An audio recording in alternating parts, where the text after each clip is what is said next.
Hi, Krishni. I can confirm we are now live. Thank you, Tom.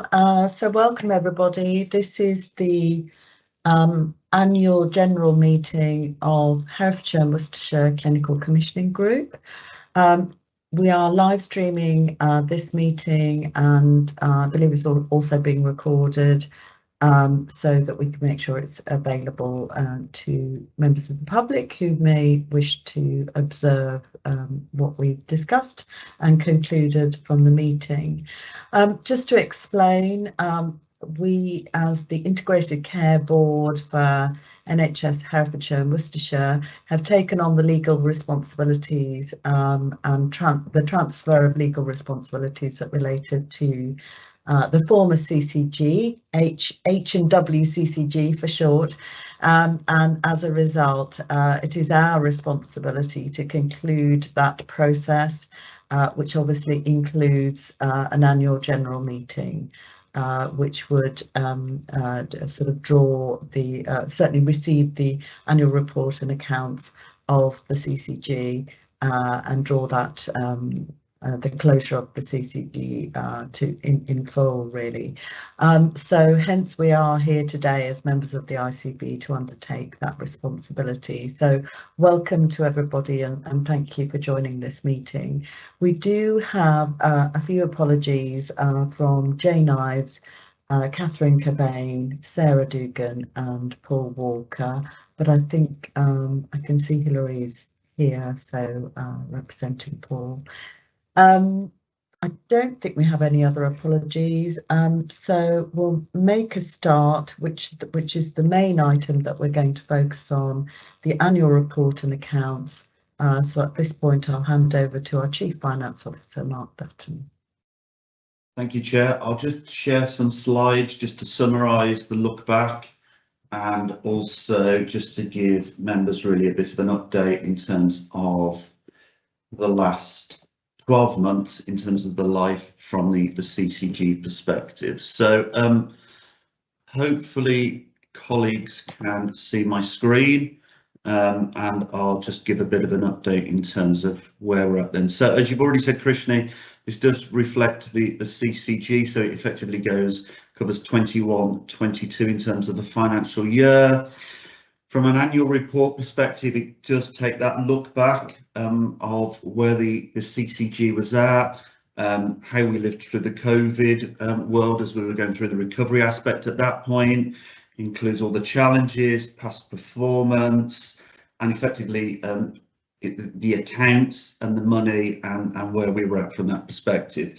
So the report link is on there, it's on our organisation's website, and people can review that report and go back in terms of reading and reviewing where we were at. I just wanted to quickly just remind colleagues of the financial regime we were in from a 21-22 perspective. So it was still a year of two halves, and I found myself talking about that quite a lot in terms of the in-year position. We had an allocation effectively for H1, that was the first half of the financial year, and then an allocation effectively for H2 in terms of the second half of the year. H1, as it says there, we were given a very fixed allocation. It covered all COVID expenditure, but there was a number of things that was outside of that, referred to out of envelope costs. One of those specifically was the hospital discharge programme, which again was around supporting patient flow and ensuring, again, patients could move through systems out of hospitals quickly in order to free up capacity to support the pressures we were still seeing from the COVID pandemic. From a provider contract perspective, it was pretty much, it was block. It was nationally set in terms of by NHS England, and they started at this point to build in adjustments then for inflation and efficiency. So that was the first half of the year. In terms of the second half of the year, then they gave us another fixed allocation, but they started to make some changes to the financial regime. COVID funding was starting to be scaled back, so they took 5% of the COVID budget and allocation away from us. They introduced elective recovery fund. It was a bit more specific at this point in terms of the target and the expectation around the level of recovery they wanted to see into the system, and support that they put in around other income. And when we talk about things like other income in terms of parking charges, for example, private patient income, lots of things that the NHS still works through, they started to scale back as they were trying to work through how we kind of get back to a business as usual perspective within the NHS. They built in bigger efficiency targets because they wanted to see more recovery at that point, and also they adjusted for where organisations outturned in 1920 as they started to step the NHS back to control totals and starting to manage differently within the resources that have been allocated and these fixed envelopes that we hadn't seen during the first year of the COVID pandemic. Again, they left block contracts in place at that point for the second half of the year as well, but they did make some more adjustments to them, taking into account inflation for the second half of the year and the stretched efficiency as we went into the second half of the year, and this real drive for the NHS to start getting more of a grip with his expenditure. So in terms of the overall financial allocation perspective, excluding the running costs component, we had £1.5 billion for Herefordshire and Worcestershire, and within that then there was £91.9 million worth of funding that covered things like the hospital discharge programme, elective recovery and COVID cost. We had a separate running cost allocation of £15.2 million, and that was effectively for the running of the CCG and all the infrastructure and all the staffing that is associated with that. From an expenditure perspective, we spent literally £1.5 billion, and from an in-year perspective, we had a small £400,000 surplus. It is worth saying we still had that CCG cumulative deficit there. That goes back a number of years, and that still remains at £7.8 million. It's just worth adding there has been no adjustment for that 7.8 million. So the small surplus we had in 21-22 and the small surplus that was there in 19-20, because of the regime we're in, that doesn't automatically reduce that deficit. So it still remains at the level that it was at back in 19-20. So there's been no adjustment for that.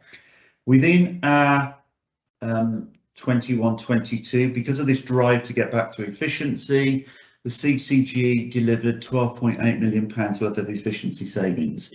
There was targeted work around continuing healthcare, prescribing and primary care, which is pretty consistent to what we continue to look at within an ICB perspective.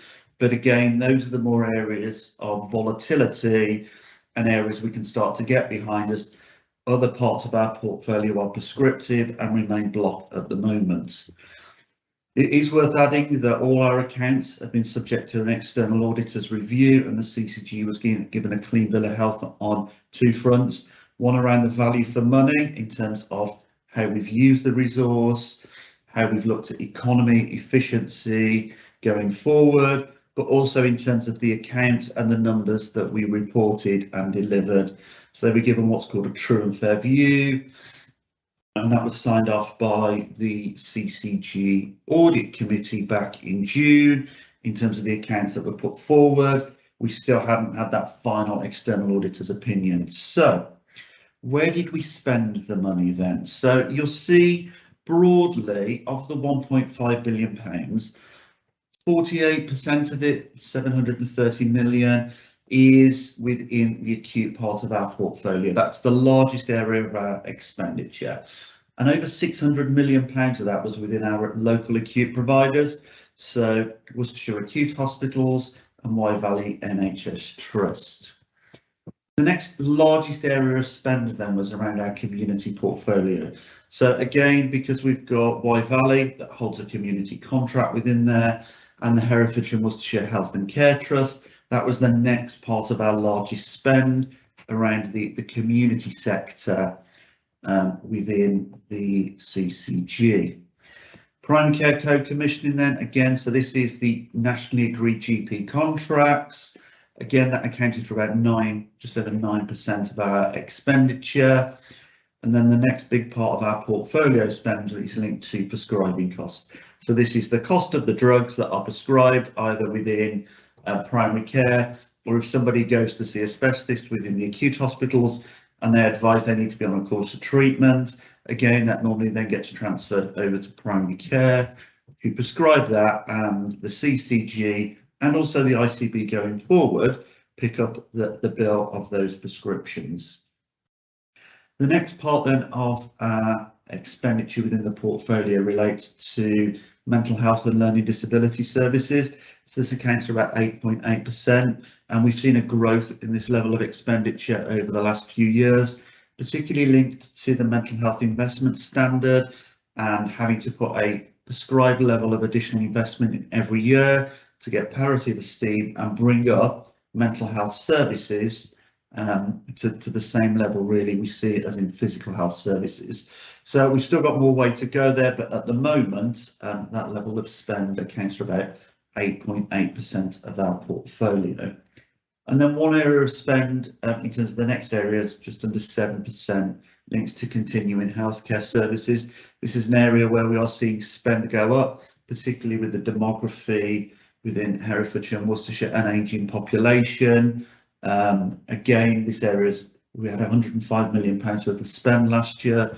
This is an area that's continuing to grow year on year, driven by inflationary pressures, but also, as I say, the need to access services in this area. There's a number of other areas within the portfolio then, which I haven't specifically pulled out, but are a much smaller level, and you can see that then within the chart. And again, that's covered within the accounts. So ultimately, that is pretty much a high-level whistle-stop tour of the resource, where we spent the resource for 21-22, and summarises ultimately, Chair, what was in our accounts, what the auditors reviewed, and it is linked to then what was in our annual report. So I'll stop sharing my screen there, Chair. We will make those slides available on the website so that they can be accessed by the public, but that is a very high level, Chair, of where we were at, where we spent the resource, and what the audit committee signed off in terms of the accounts back in June 22. Thank you, Mark. So any comments or questions from colleagues? No. Simon, is there anything you wanted to add in terms of the year from a CEO perspective? No, I don't think so. I think it's really difficult to do AGMs for organisations that don't exist anymore. I'm sure the annual report accurately reflects all of the achievements of the organisation, but most of our time is now focused on looking forward, isn't it, with our new structures and arrangements, and that's appropriate, I think. Thank you, Simon. OK, well, if there's nothing particularly to that people wanted to raise a question on, then I think we can just record here that we've received the annual report and accounts. I think it is important that it was subject to the usual audit processes that we would absolutely expect. And Mark has confirmed that indeed the scrutiny was undertaken as usual. And I think I would just like to take the opportunity to thank Dr. Ian Tate in particular, who was obviously the CCG chair, who steered the CCG through that year, and indeed other colleagues who might well have would have contributed to the performance that Mark has outlined. So if there's nothing else that we need to do, I think, Hannah, am I right in thinking we can bring the meeting to a close? Excellent. Thank you very much, and thank you everyone for joining the meeting today.